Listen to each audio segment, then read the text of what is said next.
like for you to join me today as I visit an old friend, Joshua. It's a book by Max Lucado entitled The Crippled Lamb. Once upon a time in a sunny valley, there lived a little lamb named Joshua. He was white with black spots and black feet and sad eyes. Josh felt sad when he saw the other lambs with their white snow wool and no spots. He felt sad when he saw the other sheep with their moms and their dads, because he didn't have a mom or a dad. But he felt saddest when he saw the other lambs running and jumping because he couldn't. Our Josh had been born with one leg that didn't work. He was crippled. He always limped when he walked. That's why he always watched while the other lambs ran and played. Josh felt sad and alone. Except when Abigail was around. Abigail was Josh's best friend, and she didn't look like a friend for a lamb. You see, she's an old cow. She was brown with white blotches that looked like rain puddles on a path. Her belly was round and barrel, and her voice was always kind and friendly. Some of Josh's favorite times and hours were spent with Abigail. They loved to pretend they were on an adventure in a distant land. Josh loved to listen to Abigail tell stories about the stars. He would spend hours on the hill looking into the valley. Those were good times. But even with a friend like Abigail, Josh felt sad. That's when Abigail would turn to him and say, "Don't be sad, little Joshua. God has a special place for those who feel left out."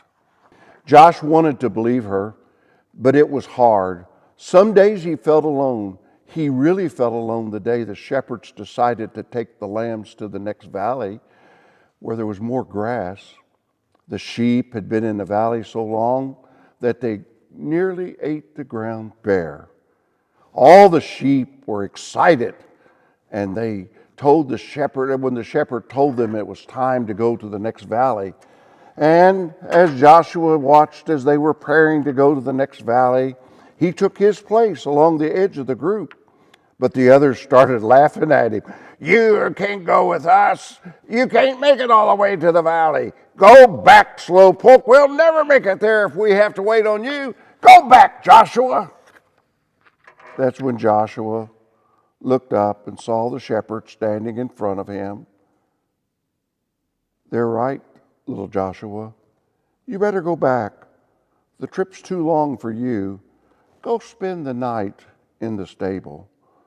Joshua looked at the man for a long time. Then he turned slowly and began to limp away. When Joshua got to the top of the hill, he looked back down and saw all the other sheep headed toward the green grass. Never before had he felt so left out. A big tear slipped out of his eye, rolled down his nose, and fell on a rock. Josh then heard Abigail behind him, and Abigail said what she always said when Joshua felt sad. "Don't be sad, little Joshua. God has a special place for those who feel left out." Slowly, the two friends turned and walked to the stable together. By the time they got to the little barn, the sun was setting like a big orange ball. Josh and Abigail went inside and began to eat some hay. They were very hungry, and the hay tasted good. For a little while, Joshua forgot that he had left behind. "Go to sleep, little friend," Abigail said after they had finished eating. "You've had a hard day." Josh was tired, so he laid down in the corner on some straw, closed his eyes, And then he felt Abigail lay down beside him, and he was glad to have Abigail as a friend. Soon he was asleep. At first he slept soundly, curled up against Abigail's back. He was asleep. In his sleep he dreamed. He dreamed of running and jumping like the other sheep. He dreamed of walks with Abigail through the valley. He dreamed being in a place where he'd never felt left out. Suddenly, there was a noise. "Abigail," he whispered, "wake up. I'm scared." Abigail lifted her head and looked around. The stable was dark, except for a small lamp hanging on the wall. "Somebody's in here," Josh whispered. They looked across the dimly lighted stable. There, lying on some fresh hay in the feed box, was a baby. A young woman was resting on a big pile of hay beside the feed box. Joshua looked at Abigail, thinking his friend could tell him what's going on. But Abigail was just as surprised as Joshua. Joshua looked again at the woman and the child. He then limped across the stable. He stopped next to the mother and looked at the baby's face. The baby was crying. He was cold. The woman picked up the baby and put it on the hay next to her. Joshua looked around the stable for something to keep the baby warm. Usually there's some blankets, but not tonight. The shepherds had taken them with them on their journey into the valley. Then Joshua remembered his own soft, warm wool. Timidly, he walked over, curled up close to the baby. "Thank you, little lamb," the baby's mother said softly. Soon the baby stopped crying and went back to sleep. About that time, a man had entered the stable carrying some rags. "I'm sorry, Mary," he explained. "This is all the cover I could find." "That's okay," Mary replied. "The little lamb has kept the new king warm." "A king?" Joshua looked at the baby and wondered who he might be.